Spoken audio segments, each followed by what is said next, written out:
सुंदरपुर नाम के गांव में नंदिनी नाम की एक लड़की अपने पिता के साथ रहा करती थी। नंदिनी के पिता शिवराम में खेती का काम करके अपना गुजारा किया करते थे। नंदिनी छोटी थी तभी उसकी माँ चल बसी थी। तब से शिवराम उसकी अच्छी तरह से देखभाल किया करता था। उसकी हर ख्वाहिश पूरी करने की शिवराम की इच्छा थी। एक दिन गांव में चोर घुस आए थे।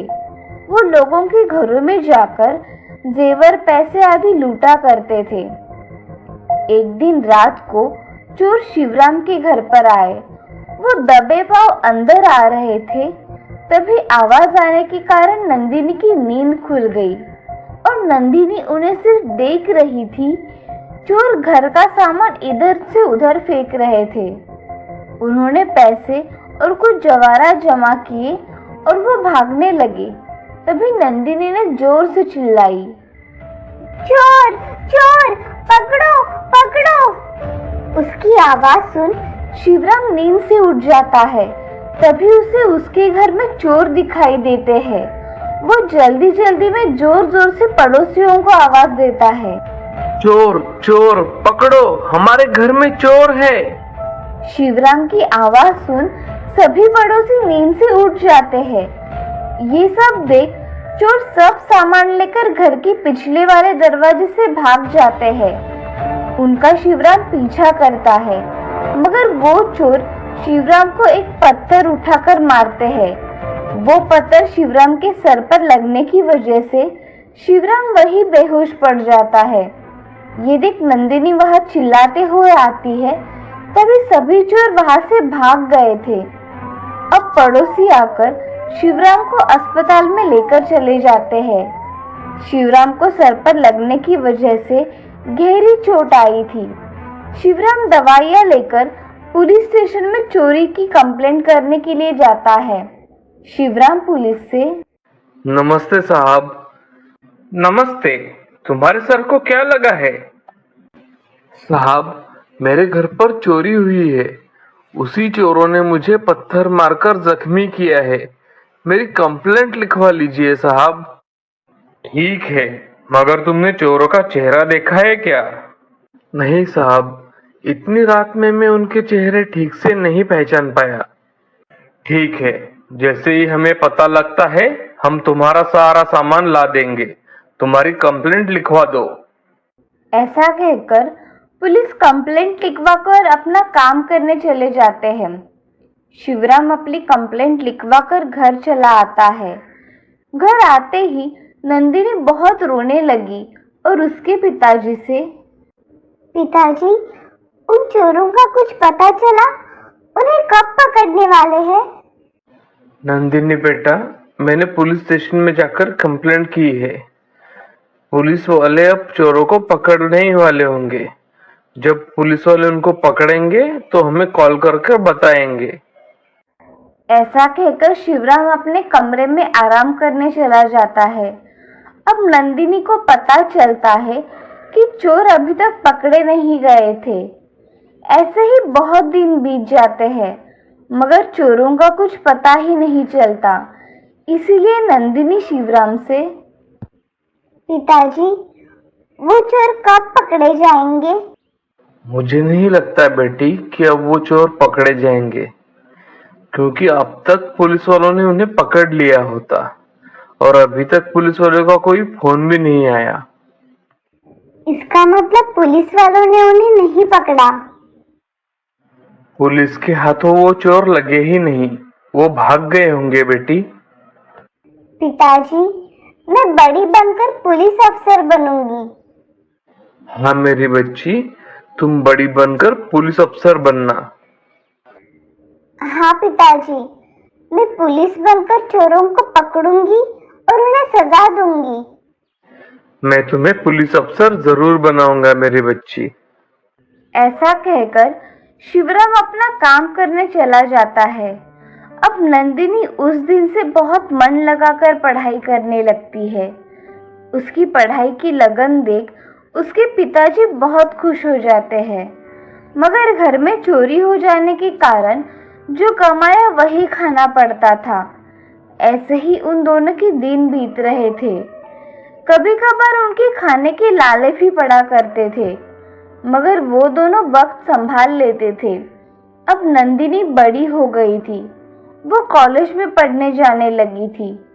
उसकी पढ़ाई का खर्चा करके शिवराम के पास कुछ भी नहीं बचता था, मगर वो काम करके अपना गुजारा किया करता था। एक दिन शिवराम का रास्ते से जाते जाते एक्सीडेंट हो जाता है। रास्ते के लोग शिवराम को अस्पताल में लेकर चले जाते हैं। तभी पड़ोसी कीर्ति नंदिनी को फोन करके, नंदिनी, मैं कीर्ति बोल रही हूँ। हाँ बोलो कीर्ति, कैसे फोन किया? तुम्हारे पिताजी का एक्सीडेंट हुआ है नंदिनी, तुम जल्दी घर आ जाओ। क्या? मेरे पिताजी का एक्सीडेंट कब हुआ? अभी हुआ है, उन्हें अस्पताल में लेकर गए हैं, तुम जल्दी आओ। हाँ, मैं अभी निकलती हूँ। ऐसा कहकर नंदिनी फोन रख देती है और जल्दी जल्दी घर आने के लिए निकल जाती है। कुछ घंटों में नंदिनी गांव में पहुंच जाती है और वो जल्दी जल्दी अस्पताल में पहुंच जाती है। अस्पताल में उसके पिताजी को देख नंदिनी रोने लगती है। क्या हुआ है पिताजी आपको? ऐसे कैसे हुआ?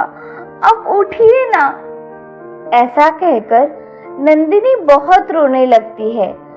कुछ घंटों बाद शिवराम को होश आ जाता है और नंदिनी को सामने देख शिवराम बहुत खुश हो जाता है। शिवराम के ऑपरेशन में बहुत सारे पैसे लगने के कारण नंदिनी गांव के जमींदार के यहाँ चली जाती है।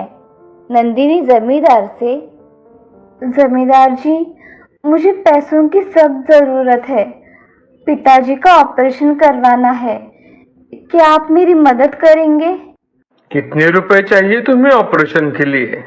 मुझे 50,000 रुपए चाहिए जमींदार जी। मैं आपके पैसे थोड़े थोड़े करके चुकते कर दूंगी। मैं तुम पर भरोसा करके तुम्हें पैसे दे रहा हूँ। मैं आपके पैसे जल्द ही चुका दूंगी।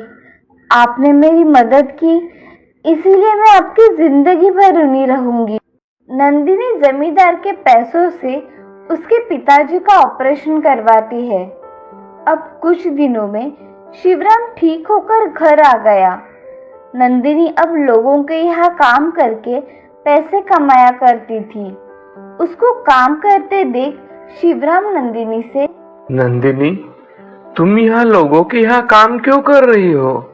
तुम्हें कॉलेज नहीं है क्या आज?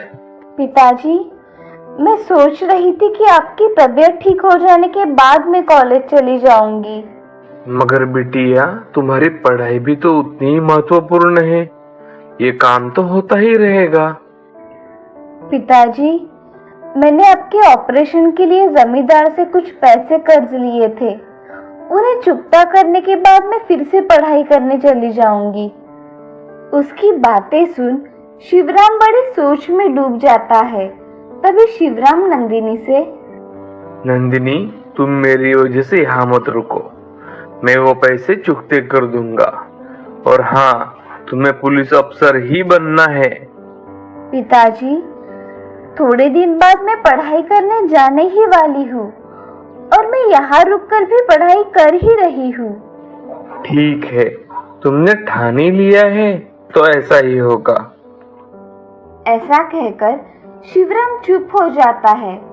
अब नंदिनी लोगों के यहाँ काम करके अच्छे रुपए कमाया करती थी। कुछ दिनों बाद शिवराम ठीक हो गया, वो फिर से काम करने लगा था।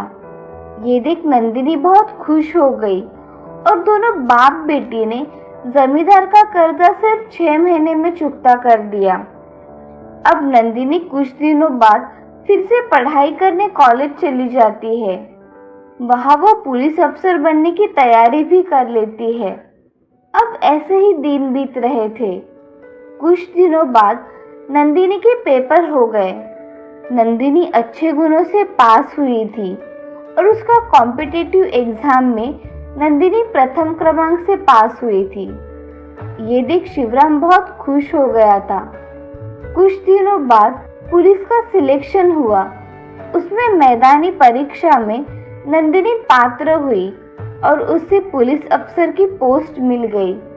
नंदिनी अपने पिताजी से, पिताजी, मैं आज पुलिस अफसर बन गई। मेरा सपना आज सच हो गया। बेटी, तुमने मेरा सपना आज सच कर दिया। मैं बहुत खुश हूँ तुम्हारे लिए। ऐसा कहकर शिवराम के आंखों में आंसू आ गए थे। उसकी बेटी आज पुलिस अफसर जो बनी थी।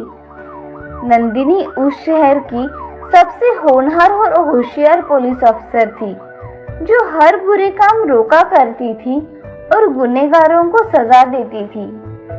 शिवराम भी अपनी बेटी के साथ खुशी खुशी अपनी आगे की जिंदगी व्यतीत करने लगा था। आज शिवराम की मेहनत रंग लाई थी। उसके कष्टों का फल आज उसे मिला था। इस कहानी से हमें ये सीख मिलती है कि जिंदगी में हमेशा कठिन परिस्थिति का डटकर सामना करना चाहिए। हर बुरे समय के बाद अच्छा समय भी आता है।